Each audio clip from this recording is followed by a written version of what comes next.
Shalom keluarga damai. Puji Tuhan kita dapat berjumpa kembali dalam Samas edisi 5 September 2022. Sebelum kita membaca dan merenungkan firman Tuhan, mari menyiapkan hati dan mari kita berdoa. Ya Tuhan, kami bersyukur karena Tuhan memberikan waktu yang teduh bagi kami untuk kami bisa mendengarkan dan merenungkan sapaan Tuhan melalui firman yang Tuhan berikan. Bantu kami untuk bisa mengerti, memahami, dan juga melakukan pada akhirnya.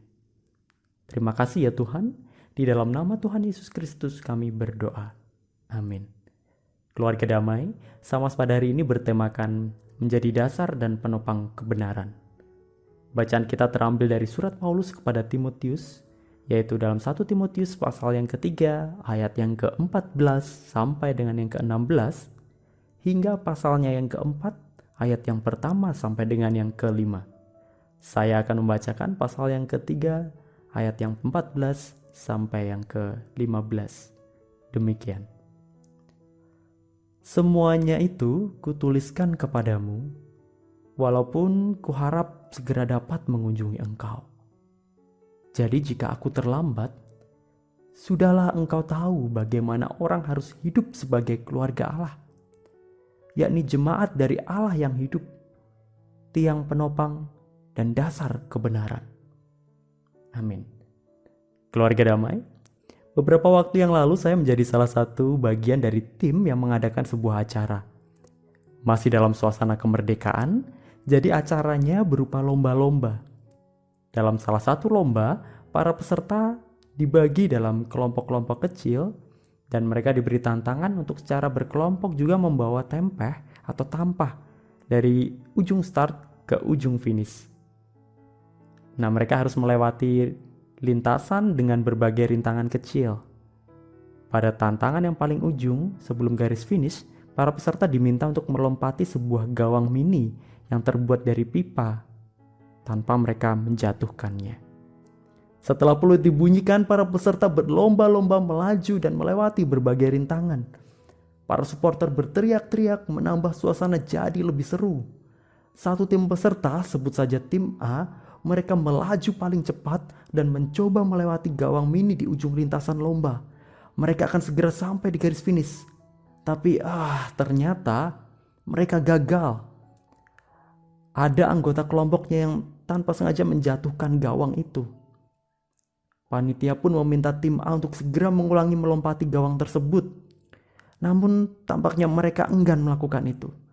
Sementara itu tim B, tim C, dan tim-tim lain dalam beberapa detik saja sudah tampak menyusul juga di garis finish.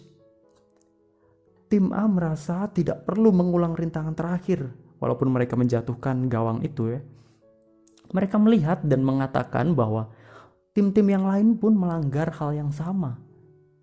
Jadi mereka meminta supaya mereka ditetapkan jadi yang finish pertama. Toh yang lain juga melakukan itu, melanggar itu. Lalu panitia pun berdiskusi dan ditemukan bahwa memang sebagian besar dari peserta menjatuhkan gawang mini sebelum mereka menginjak garis finish. Ketegangan penentuan hasil lomba pun terjadi. Bagaimana lomba akan diakhiri? Siapa yang akan jadi pemenang? Keluarga damai, dari kisah di atas tadi saya berpikir bahwa ketika manusia menginginkan sesuatu, segalanya bisa saja dicapai. Seperti menjadi yang terdepan untuk mencapai garis finish dan menang. Tapi kemudian dalam usaha mencapainya, kadang sampai lupa tentang aturan yang ada.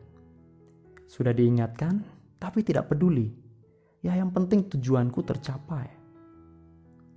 Hal kedua, yaitu ketika kemudian membandingkan apa yang dilakukan dengan apa yang orang lain lakukan. Kalau aku melakukan kesalahan tapi orang-orang melakukannya juga, ya sudah nggak apa-apa. Kalau orang-orang lain melakukan itu dan aku lakukan itu, ya nggak apa-apa. Tidak ada yang salah di sana. Toh banyak orang gitu juga. Namun apakah hal yang salah akan jadi benar jika itu dilakukan oleh orang banyak?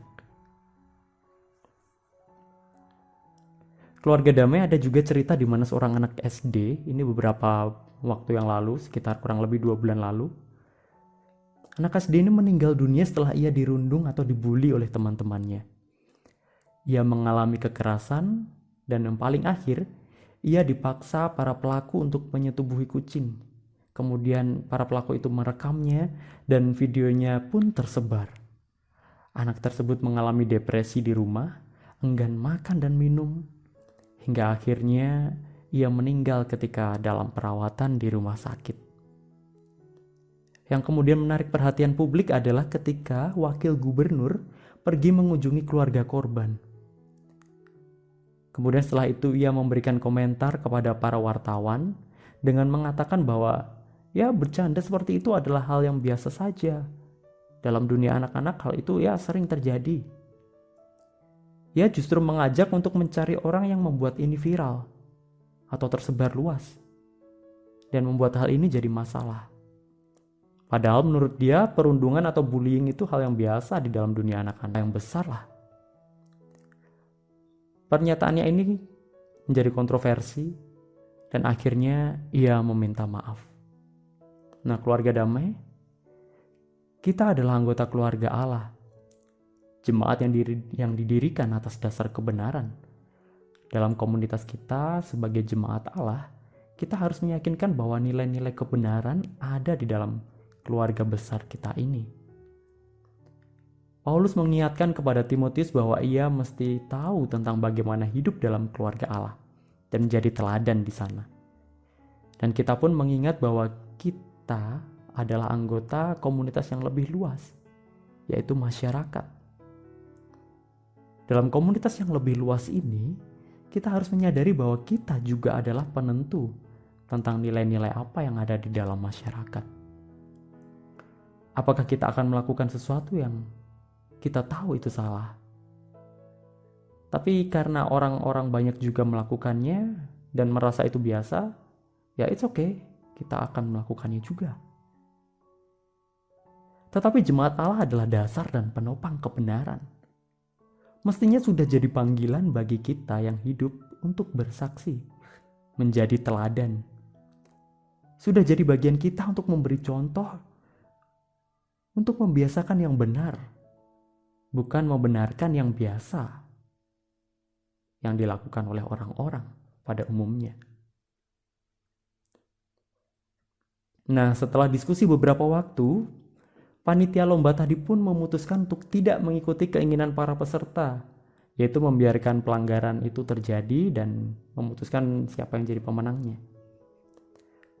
Panitia mengumumkan untuk mengulang kembali lomba dan mempertegas instruksinya. Dan kali ini semua tim tidak ada yang melanggar aturan. Bagaimana dengan kita? Apakah kita akan melakukan sesuatu yang salah atau yang jahat hanya karena orang banyak melakukannya juga? Atau bisakah kita menjadi teladan di tengah dunia ini? Beranikah kita untuk menjadi seperti tonggak yang tampak dan menampilkan kebenaran dimanapun berada? Mari kita berdoa. Ya Tuhan, kami adalah jemaat-Mu yang dibangun atas dasar kebenaran. Dan kami mau selalu hidup dalam kebenaran.